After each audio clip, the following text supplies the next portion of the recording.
And when these current expectations that we have now land on top of these patterns from your past, your nervous system, it reacts quickly. And it's not because you're broken. It's because your body remembers. Welcome to Nature to Nurture. I'm Tiffany, and this is a space for parents, for caregivers, for those who want to raise healthy families through connection, nervous system awareness, and small but very meaningful shifts. If these conversations resonate, you can join my weekly Friday reflections through the link down in the show notes.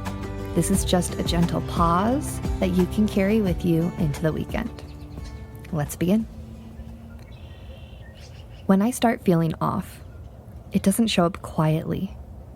It feels like fireworks inside of my chest. It's not panic. It's not anxiety. It's just this buzzing feeling inside. It's like my body is trying to mobilize before I have already consciously decided anything at all. Some days it shows up as being super sharp and reactive. It shows up as me being less patient than I want to be. And some days it shows up as being numb, as disconnected, like I'm moving through my day, but I'm not fully in it. So I want to ask you, do you feel more reactive than usual? Or do you feel strangely numb? And when was the last time that you noticed your whole entire body and how your body was feeling before you snapped? One more question. What would change in your home if you started responding to your body sooner? Not perfectly, just sooner. I've been paying attention to what actually is setting off these fireworks inside of me. And I've noticed it is not random stress.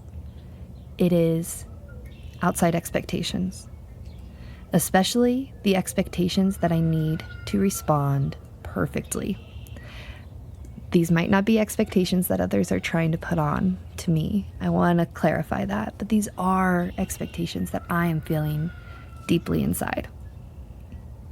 This comes when I have a hard email to send or a parenting moment where I want to say the right thing. A conversation about social justice, something that's very important to me, and I don't want to cause harm in the conversation. Or a deadline that feels really tight. There's this pressure to get it right. And that fear underneath all of the pressure is that I might cause harm or that I'm incompetent. And that's when my body mobilizes. That's when I feel like I have to handle this correctly. I have to save this. I have to say things carefully, and I have to be sure I'm not messing this up. And instead of pausing, I push through. I finish the task. I craft the careful response. I clean the kitchen when I get home, especially if I haven't closed a loop, if I haven't completed it perfectly at work. Completion feels like control, and control feels like safety. And here's what I'm learning. The fireworks that I'm feeling inside of my body, it's not about the actual task. It's about that pressure to be perfect. We just got back from an amazing trip out to Hawaii a few weeks ago. We've been back now 2 weeks.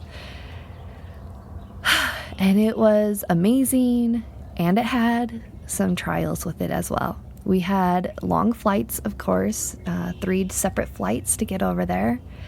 We had a disrupted rhythm, and we still had all of these responsibilities that we were carrying in the background. When we first got to the island, we couldn't find our vacation rental.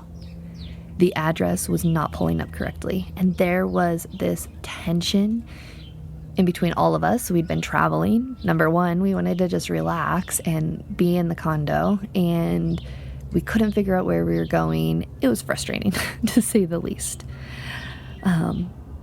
all of us, all four of us were frustrated, and I felt it building up and building up. And the buzzing, it was in my chest. I felt the urgency to fix it for everybody. I just wanted everybody to feel good, to be able to relax, to sit back, to be happy. And there was this pressure that I had to not let anything escalate. I was trying to keep it really calm. I was trying to stay calm, even though I was in a new place. I didn't know where I was going. There again is that safety cue. When we finally found the place and I got inside, I took off my shoes and my feet were extremely swollen. They were so tight, like a balloon, shiny. They were tingling. They were almost bracing against the ground. And I realized something very confronting.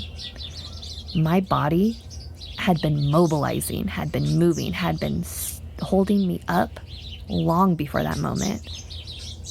And it's not because there was that tension and it was crazy and everything was falling apart. It's because I was feeling responsible for responding perfectly the whole entire time we were traveling, making sure that everybody else was having the best travel experience.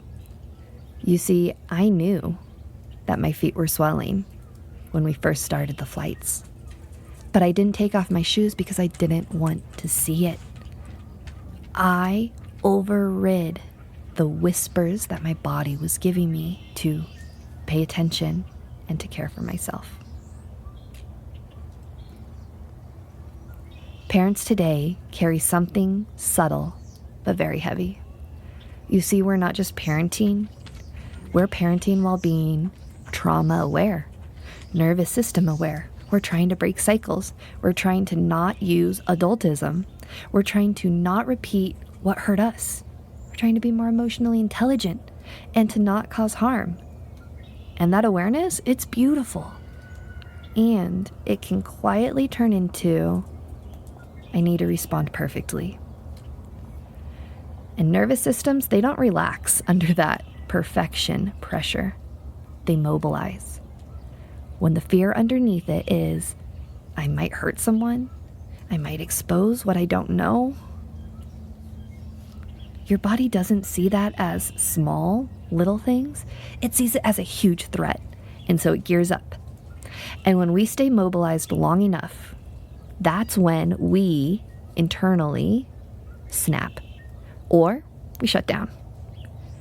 Neither of those responses means that we are failing. Those are protective responses. For many of us, this pressure, it didn't just start when we became adults.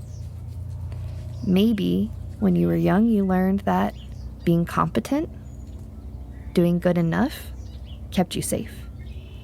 Maybe you learned that mistakes led to criticism. Maybe you learned that being the capable one meant that you were valued and seen. These aren't dramatic stories. These are common occurrences. And when these current expectations that we have now land on top of these patterns from your past, your nervous system, it reacts quickly. And it's not because you're broken. It's because your body remembers. If you've listened to this podcast for a while, you know we talk often about regulation right before we talk about behavior. We cannot support behavior if we do not first support regulation. We talk about how children respond to the state that we as parents and caregivers are in, not just the words that we are using. We talk a lot about how stepping outside, slowing your breath, softening your tone, it's not avoidance, but it is foundational to your practices. And this episode right here, this episode is going to build on that. But today we're going to apply it to something a little bit quieter, that perfection pressure. Because here's what matters. Children don't need perfect responses. They need regulated enough responses. If your child watches you pause and say, "I need a second," that teaches more than a flawless response ever could. If they watch you soften instead of escalate, they learn that tension doesn't have to mean danger. They learn that repair is possible, and they learn that bodies. But if they watch us believe that love requires perfection, then they will also believe that their worth requires perfection. Let me say that again. If they watch us acting in a way where we are performing in a way that requires perfection, when in order for us to be giving them love, we have to be doing it perfectly, then they will believe that their worth, how they show up in order to get that love, also requires perfection. That's the ripple effect. That's the generational gunk that I know you're trying. I've been experimenting with something small. Instead of asking, how do I respond perfectly? How do I show up just right? I ask myself, what would enough look like? What would regulated enough look like? What would enough of a response of an action look like? Not 100% perfect, but 70%. And maybe that means that my response is shorter or simpler or slower or delayed. Like today, I'm a little bit late on getting this episode out to you. And as you've heard, there's background noise. I'm outside. It's simpler. Sometimes it means saying, instead of doing it right away, let me think about that, or I'll get back to you. Or simply, I got this message that came in and I'm not ready. I will respond tomorrow. That's okay. It could be lowering your voice instead of over-explaining your point. I've also realized that if I wait until my body is all the way up at a level 9 out of 10 before I respond,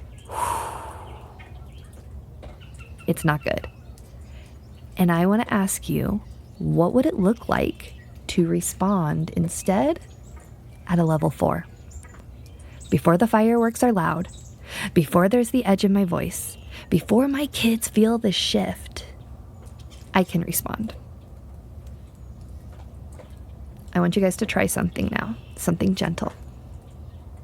I want you to think of something right now you feel pressure to respond perfectly to, okay? Maybe it's an email. Maybe it's something that's going on with your kids. Maybe it's a conversation you need to have with your spouse or with a friend, with a coworker. Take a second and notice how you're feeling in your chest. Do you feel a tightening in your chest? Or maybe your shoulders or your back? Or somewhere else in your body? Do you feel buzzing? A forward-leaning energy to move? No, I quietly want to say, you do not have to respond perfectly to be safe. Say that to yourself. I do not have to respond perfectly to be safe. Take a breath and ask yourself, what would regulated enough look like here? You're not being careless. You're not being avoidant. You're just being steady enough. You are allowed to care deeply without having to be perfect. There's nothing wrong with you for feeling activated right now, for feeling like you need to go, you need to move, you need to do, you need to perform. As we all know, our world, especially right here in the United States, but our world, it's loud. The expectations are high. And if you're listening to this episode, if you are on this podcast at all, I guarantee it's because you care deeply. Your nervous system is trying to protect you from harm. But performing in perfection, that's not safety. Regulation is safety. Remember, regulation doesn't require flawlessness. It requires awareness and willingness and small micro shifts. I want to thank you all for being here with me today and really listening to my story. I know that we might not be here at the same time, but I feel you listening to me and connecting with me, and I hope that I too can listen to you and connect with you, because we're all in this together. We're all connected. And so I really want to thank you again, taking a few minutes out of your day to listen. And more than that, taking a few minutes out of your day to instill these practices, to start noticing when you're tense and taking care of yourself before you get tense. Maybe you're driving in the car and you're noticing you're feeling tense. At the stoplight, practice some square breathing. 4 breaths in, hold. 4 breaths out, hold.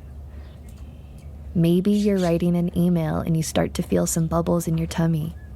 Stand up, walk outside, or go to a window and get some sun on your hair and look at nature.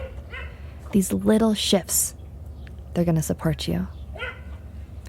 And if this episode supported you, you are always welcome to jump on into my Friday reflections through the link in the show notes. This is a quiet space where I'm going to be sending out simple and sustainable ways that you can continue. And wherever you are in your parenting today, the small ways you show up, the care that you give, the pauses that you attempt, they matter more than you know.